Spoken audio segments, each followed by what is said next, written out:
예, 오늘 말씀은 본문의 내용은 계속 이제 다윗이 압살롬을 피하여서 도망하고 있는 그 피난길 가운데서 이제 오늘 말씀했듯이 여러 사람들을 만나고 그 만남과 그런 이야기를 하는 그 과정 속에서 다윗이 어떤 지혜로운 어떤 모략을 이제 계획을 가지고서 이제 딱 가지고서 그들에게 이제 명령하는 그 내용이 나옵니다. 먼저 이제 보시면 다윗이 이제 기브온 시내를 지나다가 광야길에 접어들었을 때 제사장 레위 사람, 모든 레위 사람과 그리고 제사장이었던 사독, 그리고 누구죠? 그리고 아비아달, 그들이 하나님의 언약궤를 메고서 다윗에게로 왔습니다. 하나님의 언약궤의 상징성이 무엇입니까? 언약궤가 있는 곳에 이제 하나님께서 함께 하시고 이제 하나님의 임재에 대한 상징이 바로 이제 언약궤입니다. 근데 그들이 이제 다윗에게로 언약궤를 메고서 이제 광야길로 이제 왔는데 다윗이 사독과 그리고 아비아달과 이들에게 언약궤를 도로 다시 예루살렘 성전에 가져다가 놓아라, 이렇게 이야기합니다. 그러면서 다윗이 하는 말이 뭐냐면 25절입니다. 만일 내가 여호와 앞에서 은혜를 입으면 도로 나를 인도하셔서 내가 그 궤와 그 계신 데를 보이시리라. 그러나 그가 이와 같이 말씀하시기를 내가 너를 기뻐하지 아니한다 하시면 종이 여기 있사오니 선히 여기시는 대로 내게 행하시옵소서 하리라. 이 말이 무슨 말일까요? 지금 언약궤가 있을 곳이 여기가 아니고 예루살렘 성전에 하나님의 궤가 있어야 한다. 그래서 지금 이 압살롬에게 이스라엘 백성들의 그 어떤 민심이 돌아서게 되었잖아요. 그 모든 전의 이제 과정 속에서. 근데 언약궤가 다윗과 함께하면 백성들의 민심이 어떻게 될까요? 다윗에게 지금 언약궤가 하나님의 언약궤가 다윗에게 있네.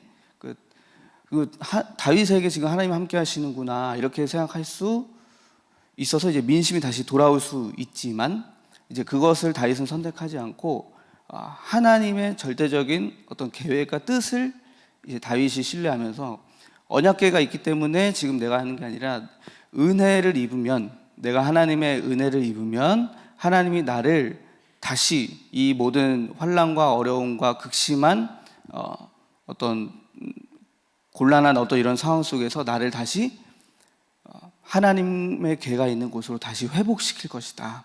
성전으로 나를 다시 인도하실 것이다. 이런 믿음을 가지고 이제 다윗이 있었던 겁니다. 그런데 만일 그 과정에서 하나님이 너는 나의 기쁨이 안 든다, 그거는 내가 원하는 게 아니다 라고 하신다면 이제 이러면서 종이 여기 있사오니 선히 여기시는 대로 내가 행하옵소서. 그러니까 하나님께서 원하시는 대로, 만약에 그게 아니더라도 하나님께서 원하시는 대로 내게 행하시옵소서 하면서 어떤 하나님 앞에서 이제 하나님의 뜻과 계획 속에 다윗 자신이 굉장히 자아가 죽고 하나님의 계획 속에 이제 자기를 맡기게 되는 어떤 이런 모습이 나옵니다. 그래서 왕이 또 이제 다윗 왕이 뭐라고 했냐면 사독과 그래서 아비아달에게 자 다시 언약궤를 예루살렘 성전으로 돌려다 놔라 하면서 이제 영적인 의미는 그런 의미가 있지만 또 한 가지 어떤 의미가 있는가, 그 언약궤를 다시 성전으로 돌려놓는 의미가, 압살롬이 이제 예루살렘 성전에 있으면서 그가 이제 성전에 있으면서 제사장 사독과 아비아달이 예루살렘 성전에 이제 하나님의 언약궤를 두고 머무르도록 합니다, 다윗이. 그러면서 다윗이 어떤 계획을 짜느냐면 너희에게서 내게 알리는 소식이 들려질 때까지 내가 광야 나루터에서 기다리겠다, 이제 이런 말을 하거든요. 이게 뭐냐면 이제 다윗이 이 사독과 아비아달을 보낸 다음에 이제 감난산을 쭉 올라가면서 후세를 만납니다. 근데 후세를 만날 때 후세에게 너가 지금 나를 따라오는 것은 나에게 짐을 얹어주는 것이다. 그러니까 너는 어떻게 해야 되냐면 너는 왕궁으로 가서 예루살렘으로 가서 압살롬에게 이제 내가 압살롬 당신을 왕으로 섬기겠습니다. 전에는 내가 당신의 아버지를 왕으로 섬겼지만 이제는 내가 압살롬 당신을 왕으로 섬기겠습니다. 이렇게 말을 해라. 그 다음에 압살롬의 그 왕궁에서 들려지는 그 모든 말을 지금 그 제사장에게 사독과 아비아달에게 전달을 해서 그 사독과 아비아달의 아들들에게 이제 아들들을 통해서 다윗에게 그 모든 왕궁에서 벌어지는 일들이 다윗에게 전달이 될 수 있는 역할을 너가 해라. 한마디로 스파이를 심어 놓는 거죠.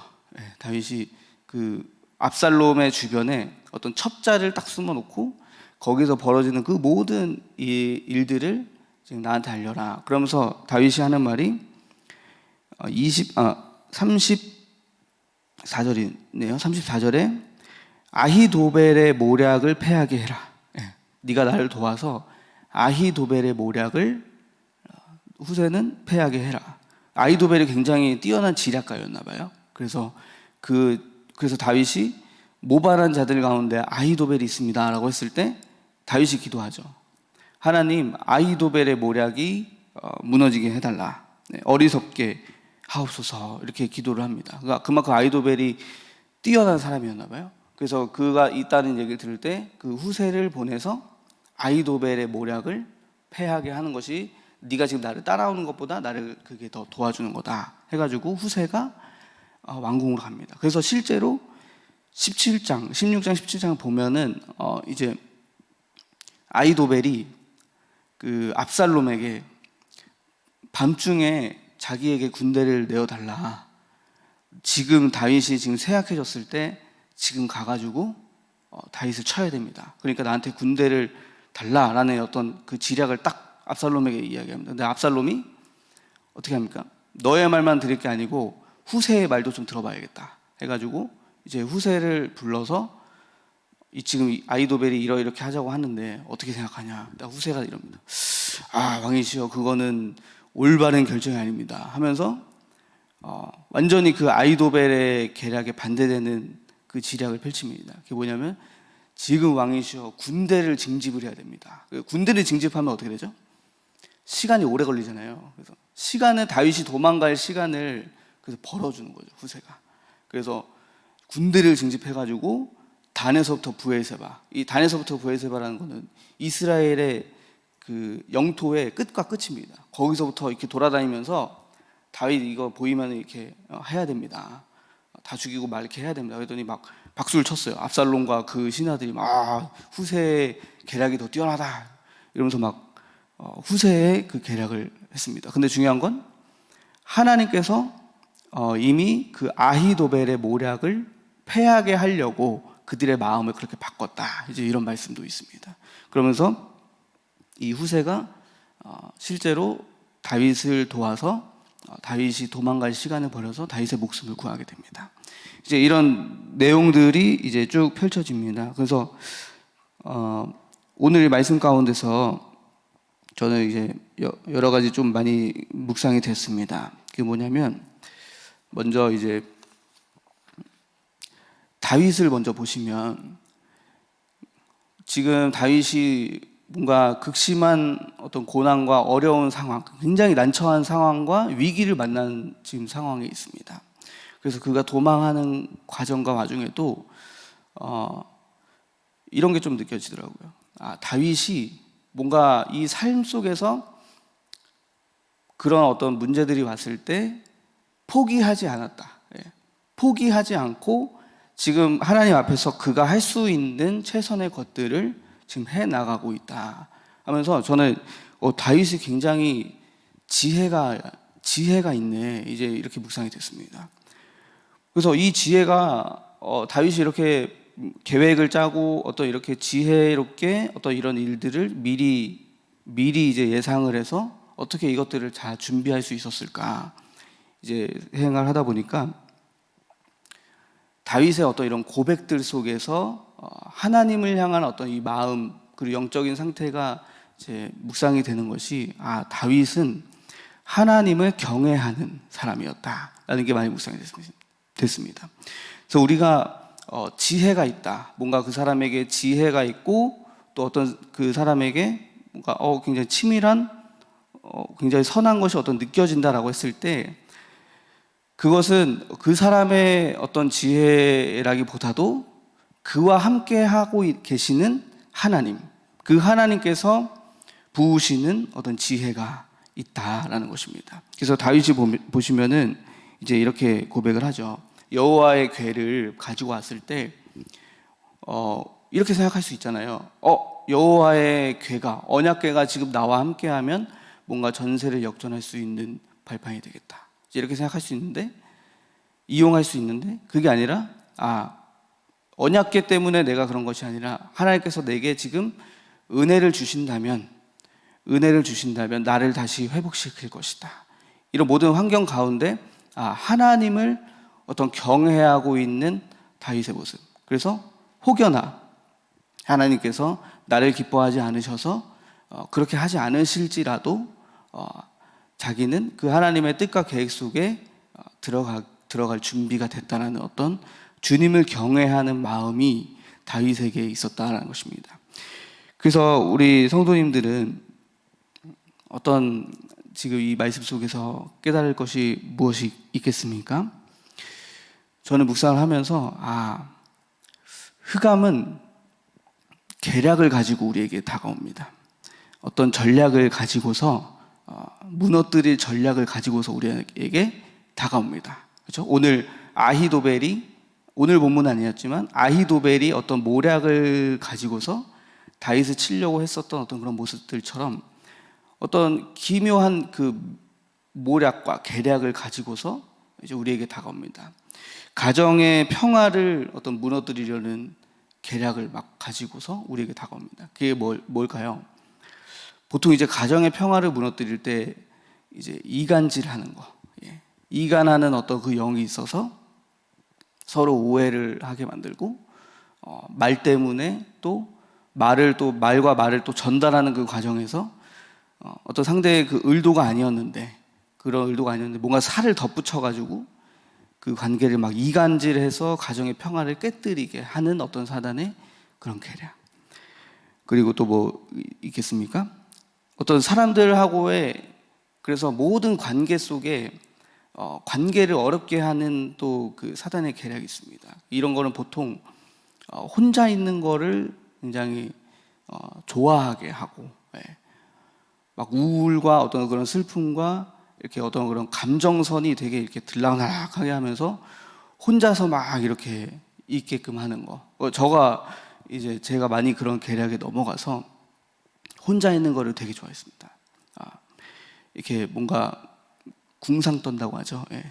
방에서 혼자 그 우울한 음악을 들으면서 그렇게 막 우울하게 막 이렇게 많이 지냈어요. 그러면서 이제 드는 생각이 세상 사람들은 나를 이해하지 못해 이러면서 이제 그걸 약간 사춘기스러운 어떤 그런 감정을 가지고서, 생각을 가지고서 사단이 막 혼자 고립되게끔 이제 그런 어떤 계략을 가지고 다가옵니다. 그리고 또 무엇이 있습니까? 어떤 경제에 대한 관념을 무너뜨리게 되죠. 그래서 이거는 어떤 세상의 유혹에 빠지게 돼서 술과 또 음란함과 또 여러 가지 이제 세속적인 어떤 그런 모습들을 통해서 경제가 계속 새어나가게 하는 어떤 그런 계략을 쓰기도 합니다. 흑암이 여러 가지 막 이렇게 계략을 가지고 해서 결국에 그들이 원하는 게 뭡니까? 우리를 망하게 하고 하나님의 축복을 누리지 못하게 하고 교회를 다니면서도 뭔가 이런 어떤 흑암의 역사를 끊지 못하게 해서 죄의 저주가 계속해서 이제 우리에게 있게 되는 것이죠. 그래서 결국은 우리를 하나님의 축복과는 거리가 멀도록 그런 응답이 없이 이렇게 빠져들어가게 계략을 합니다. 그래서 복음을 가진 우리 성도들은 잠언서 24장 6절에 이제 이런 말씀이 있습니다. 뭐라고 말씀하시냐면 너는 전략으로 싸우라. 승리는 지략이 많음에 있느니라. 이제 이런 말씀이 있습니다. 우리가 싸우되 어떻게 싸우냐면 전략을 가지고 싸워야 한다라는 것입니다. 여러 가지 방면에 그 가정의 평화를 깨뜨리는 흑암의 어떤 계략 속에서 우리는 전략을 가지고 하나님의 전략과 방법을 가지고 이제 싸워야 됩니다. 그 전략과 방법이 무엇입니까? 저는 그리스도, 복음입니다. 복음. 이 복음을 가지고 흑암을 전략으로 싸워야 한다라는 것입니다. 여러분, 그래서 전략과 지략이 있는데 전략이 무엇입니까? 전략은 어떤 전장에서 승리하도록 하기 위한 어떤 전술과 어떤 이런 것들을 펼치는 게 바로 전략입니다. 근데 중요한 건 이 전략을 펼침에 있어서 승기를 잡아야 하는데 이 승기를 잡을 때 필요한 게 무엇입니까? 지식이 있어야 됩니다. 지식이 있어야 전략을 펼치고 그 전략을 가지고 우리가 승리할 수 있는 겁니다. 호세아 4장 6절에 이렇게 하나님 말씀하셨습니다. 내 백성이 지식이 없어 망하는도다. 그렇다면 하나님은 우리가 망하지 않으려면 어떻게 해야 된다고 하시는 겁니까? 영적 지식이 우리한테 지금 풍성하게 있어야 한다. 영적 지식을 계속 깨닫고 듣고 알고 또 배우고 체질이 될 때까지 우리가 그 영적 지식을 쌓아감을 통해서 전략으로 우리가 승리해야 된다라는 것입니다. 여러분, 우리나라의 그 이순신 장군이 굉장히 뛰어난 전략가였죠. 근데 그가 막 뭐 하깃진이라고 하죠. 하깃진법을 해가지고 몇 척 안 되는 배를 가지고 막 그 일본의 어떤 수천 대의 그 배를 물리칠 수 있었던 이유가 무엇입니까? 그에게 지식이 있었기 때문입니다. 우리나라의 어떤 그 지형, 그리고 물살의 바다의 어떤 그 물살의 세기, 그리고 바람이 부는 어떤 그런 방향들에 대한 어떤 지식과 이해가 있었기 때문에 거기에 맞는 전략을 펼쳐서 그 적을 무찌를 수 있었습니다. 6.25 전쟁이 발발했을 때 우리 메가더 장군이 이제 미국과 함께 우리가 인천 상륙 작전을 펼쳤습니다. 그게 이제 우리나라의 지형에 대한 지식이 있고, 그리고 적의 지금 상황을, 동향을 잘 살폈기 때문에 그들의 보급로를 딱 차단을 하면서 허리를 탁 치면서 이제 승기를, 전세를 역전시킬 수 있는 큰 전략이 되었습니다. 그런 것처럼 전략은 지식이 있어야 우리가 세울 수 있는 겁니다. 그러니까 흑암의 계략 속에서 우리가 흑암이 막 전략적으로 우리에게 다가오고 우리를 무너뜨리려고 할 때 우리는 전략을 가지고 싸워야 하는데, 이 전략은 영적 지식으로 말미암아 우리가 이 하나님의 말씀을 많이 깨닫고 알아서 그 흑암의 계략을 이렇게 받아칠 수 있는 겁니다. 그래서 이 영적 지식은 저는 이렇게 묵상을 하면서 다윗의 어떤 그런 모습을 보면서 여호와를 경외할 때 임하게 된다. 이 지혜가 이렇게 임하게 된다. 그래서 이사야 11장 2절 말씀이 있죠. 이사야 11장 2절에 여호와를 모략과, 그죠?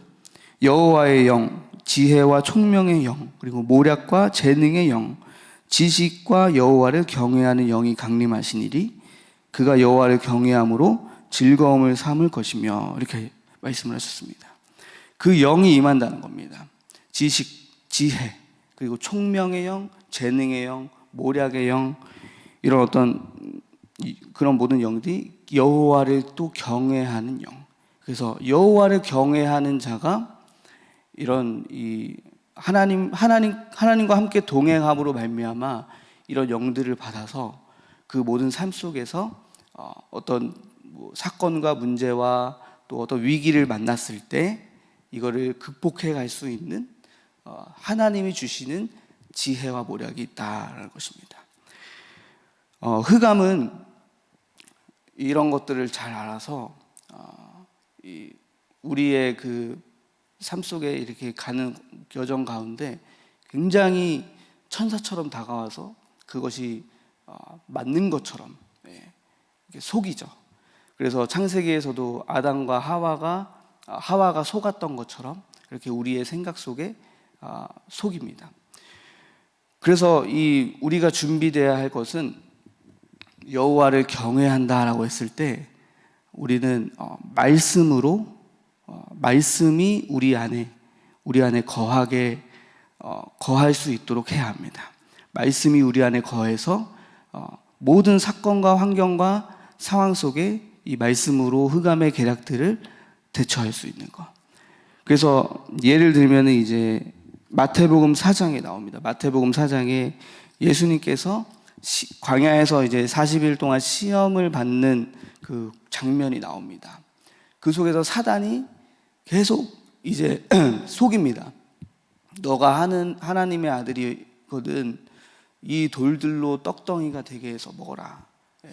40일을 주야로 금식한 예수님에게 이제 말씀을 하십니다. 그때 예수님께서 뭐라고 하시냐면 사람이 떡으로만 살 것이 아니라 하나님의 입으로부터 나오는 모든 말씀으로 살 것이라.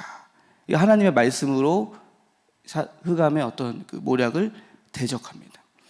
또 마귀가 5절에서 예수를 거룩한 성으로 데려다가 성전 꼭대기에 딱 세워놓고 예수님을 그래서 이르되 네가 만일 하나님의 아들이거든 뛰어내려라 이렇게 사단이 유혹을 합니다. 그러니까 어떻게 합니까? 예수님께서 기록되었으되 흑암이 뛰어내려라 하면서 예수님께서 말씀으로 대적을 하니까 이 흑암이 또 말씀으로 예수님을 이제 유혹을 합니다. 어떻게 하냐면 기록되었으되 그가 너를 위하여 그의 사자들을 명하시리니 그들이 손으로 너를 받들어 발이 돌에 부딪히지 않게 하리로다.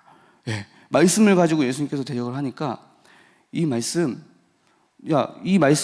있지 않느냐? 너 하나님을 도우시는 천사들이 네가 뛰어내리면 도와주실 거야. 이제 이렇게 유혹을 합니다. 그러자 예수님이 뭐라고 하십니까?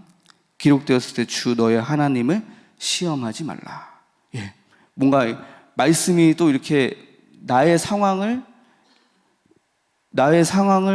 뭔가 이렇게 이용할 수 있는 어떤 그런 부분 속에서 예수님은 명확한 말씀으로 주 너의 하나님을 시험하지 말라 하셨느니라 하면서 받아칩니다. 말씀으로. 사단이 또 뭐라고 합니까? 마귀가 또 그를 데리고 지극히 높은 산으로 가서 천하 만국과 그 영광을 보여 이르되 만일 내게 엎드려 경배하며 이 모든 것을 내게 주리라. 마귀의 이제 본심이 나왔습니다. 나한테 엎드려 경배하면 이 보여지는 천하 만국을 너에게 주겠다.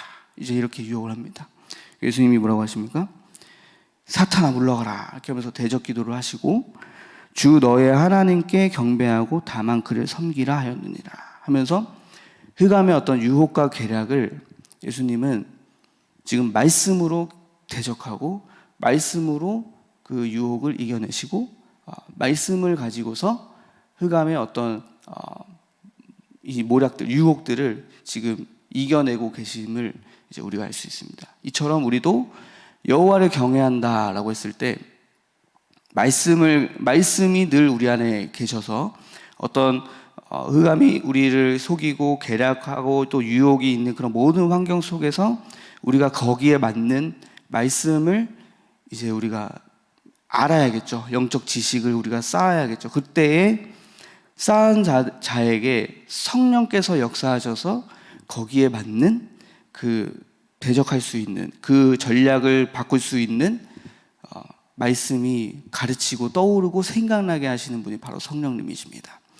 그래서 우리가 어떻게 합니까? 여호와를 경외하는 사람, 이 여호와를 경외하는 사람이 흑암의 계략에서 승리할 수 있다. 그래서 너는 전략으로 싸워라. 전략은 지략이 많음에 있습니다. 그래서 그럼 우리가 해야 할 것은 무엇입니까? 오늘 영적 지식을 계속해서 쌓고 전지학 훈련을 받으면서 복음의 그 진수를 사실적으로 우리가 깨닫고 그리고 우리 성도님들의 많은 간증 등을 통해서 하나님의 역사를 체험을 하면서 간접적으로 우리가 그 간증을 들을 때 체험이 되잖아요. 거기 그 속에서 역사하시는 그 하나님의 영적 지식을 깨달아서 우리가 그것을 계속 쌓아놨을 때 어느 날 나에게도 그 사건이 딱 벌어지고 위기가 봉착했을 때 내 안에 계신 성령께서 그 말씀을 생각나게 하시고 떠올라 주게 하신다는 겁니다. 그래서 그 성령이 우리가 거기서 빠져나오고 그 전략으로 우리가 싸우고 이길 수 있도록 도우신다라는 것입니다. 오늘 다윗은 그래서 이처럼 그냥 어떤 낙심되는 상황 속에서 다 포기하고 주저앉은 게 아니라 자신이 할 수 있는 것을, 지금 상황에서 자신이 할 수 있는 것을 하면서 하나님을 경외하고 있는 것입니다. 그래서 그가 계획을 세우고 할 때에 하나님의 영이 그와 함께 하셔서 그 모든 일들 가운데 동행해 주시고, 결국에는 나중에 이제 진짜 그의 어떤 계획대로, 그의 말대로 아히도벨이 모략을 펼쳤을 때 그가 세운 계략대로 후세를 통하여, 그리고 사독과 아비아달을 통하여서 그가 이제 도망할 수 있게 되는, 목숨을 건지게 되는 그런 이제 일이 실제로 벌어지게 되는 것입니다. 그래서 우리 모든 성도님들은 오직 여호와를 경외하기에 힘쓰고, 그리고 영적 지식을 쌓고 우리가 함께 나아가는 시간 되기를 소망합니다. 흑암의 계략에서 우리가 넘어지지 않고 전략으로 싸워 승리할 수 있게 되는 시간 되기를 원합니다. 기도합니다. 하나님 아버지께 감사드립니다. 오늘 우리에게 오늘 다윗의 이 모습들을 통하여서 우리가 흑암의 계략과 유혹에 빠지지 않고 우리가 영적 지식으로 말미암아 전략으로 싸워 나아갈 수 있는 모든 성도님들 될 수 있도록 함께하여 주시옵소서. 여호와를 경외함이 오직 우리에게 있기를 소망하고, 여호와를 경외함으로 말미암아 아버지 그 영이 우리와 함께 하셔서 하나님의 말씀을 깊이 깨닫고 하나님의 말씀으로 나아갈 수 있도록, 살아갈 수 있도록 우리와 함께하여 주시옵소서. 감사드리며 예수 그리스도의 이름으로 기도드립니다. 아멘.